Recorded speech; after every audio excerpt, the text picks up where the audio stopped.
Assalamualaikum warahmatullahi wabarakatuh. Bertemu lagi di Kalam Hikmah dari Saung Santri. Apa kabar? Semoga kita tetap sehat dan terus bersemangat menjalani hidup dan kehidupan. Semoga Allah juga terus menjaga kita, menjaga hati kita dari segala penyakit dan noda yang akan mengotorinya. Sahabat, kita tahu benda yang rusak, baik itu benda elektronik ataupun benda yang non-elektronik, tidak akan bisa kita gunakan secara maksimal atau bahkan tidak bisa kita gunakan sama sekali bila ia tidak diperbaiki. Itu pun bergantung pada tingkat kerusakan yang terjadi pada benda tersebut. Semakin parah kerusakan yang terjadi padanya, maka akan semakin kecil pula kemungkinan ia bisa diperbaiki. Lalu bagaimana jika ternyata hati kita yang rusak? Tentu akan sangat sulit untuk memperbaikinya bila kita tidak mengetahui apa yang menyebabkan kerusakannya.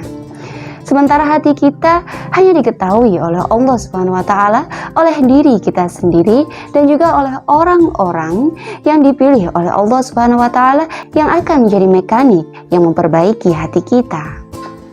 Mengingat sebuah pepatah, mencegah lebih baik daripada mengobati, maka alangkah baiknya jika kita terlebih dahulu mengetahui apa saja penyebab yang bisa membuat rusaknya hati.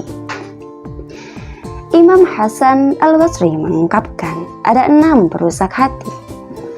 Yang pertama adalah berbuat dosa dengan harapan bertaubat, berilmu tetapi tidak mengamalkan, beramal tetapi tidak dilakukan dengan ikhlas, memakan rezeki Allah tetapi tidak bersyukur kepadanya, kemudian tidak ridho akan pemberian Allah Subhanahu wa Ta'ala, dan yang terakhir menguburkan jenazah tetapi tidak mengambil pelajaran. Sahabat, adalah sebuah keterperdayaan yang telah kita buat sendiri jika kita berharap bertaubat tetapi kita tetap melakukan maksiat. Kita tidak mau meninggalkan perbuatan dosa kita. Dan bagaimana mungkin kita akan bertaubat jika kita tidak menghentikannya? Dan bagaimana kita bisa dianggap bertaubat bila kita tidak meninggalkan segala tabiat, watak, sifat-sifat buruk, dan hal-hal yang bisa membawa kita kepada kemaksiatan yang telah kita lakukan sebelumnya? Bukannya kita bertaubat, pada akhirnya nanti kita justru hanya akan melapisi diri kita dengan hal-hal yang tampak baik, dengan pakaian-pakaian muslimah, dengan pakaian-pakaian soleh, tetapi di dalam diri kita penuh dengan siasat, penuh dengan kejahatan, penuh dengan keburukan. Bukannya kita bertaubat, kita malah menjadi orang yang munafik dan membohongi diri kita sendiri. Sahabat, ilmu yang ada pada diri kita haruslah diamalkan, karena ia adalah amanah yang harus ditunaikan, yang harus diberikan kepada yang berhak menerimanya, termasuk diri kita sendiri.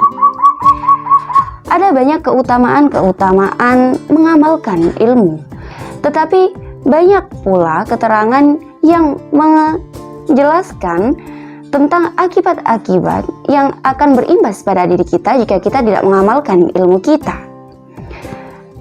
Sebuah contoh kecil saja, bukankah akan sangat aneh? Kita tahu bahwa ketika kita haus, kita harus minum. Tetapi ketika rasa haus itu melanda kita, kita tidak mau melakukannya karena rasa malas.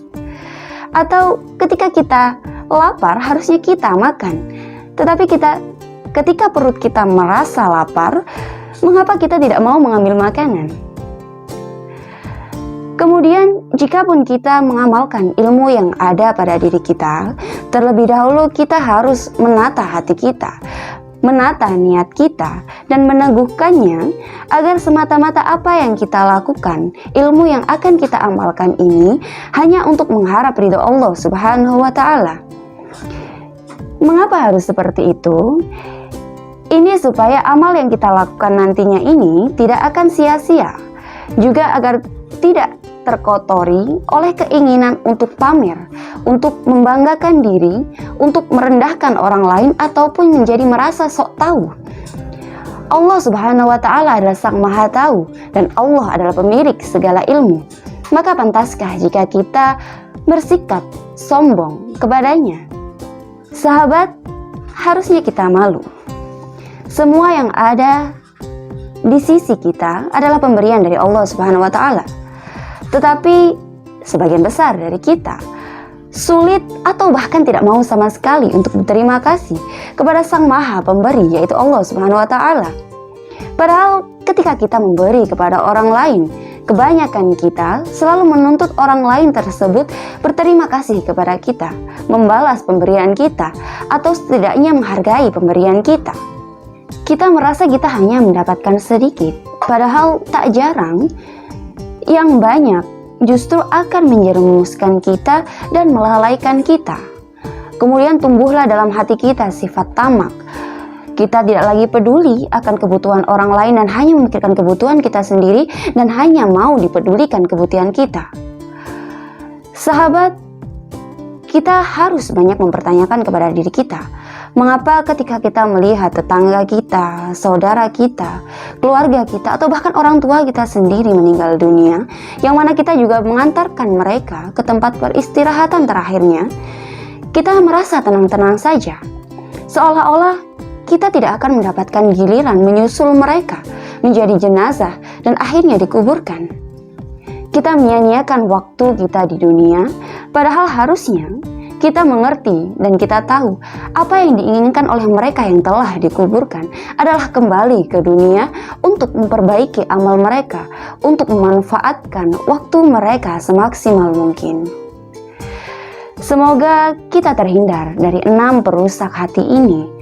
Ataupun jika ternyata kita sudah melakukan 6 hal ini, Allah memudahkan kita untuk memperbaiki hati kita. Dan kita bisa berusaha dan teguh untuk melakukan kebalikan dari apa yang telah diterangkan oleh Imam Hasan Al-Basri. Sekian, wallahu a'lam bishawab. Wassalamualaikum warahmatullahi wabarakatuh.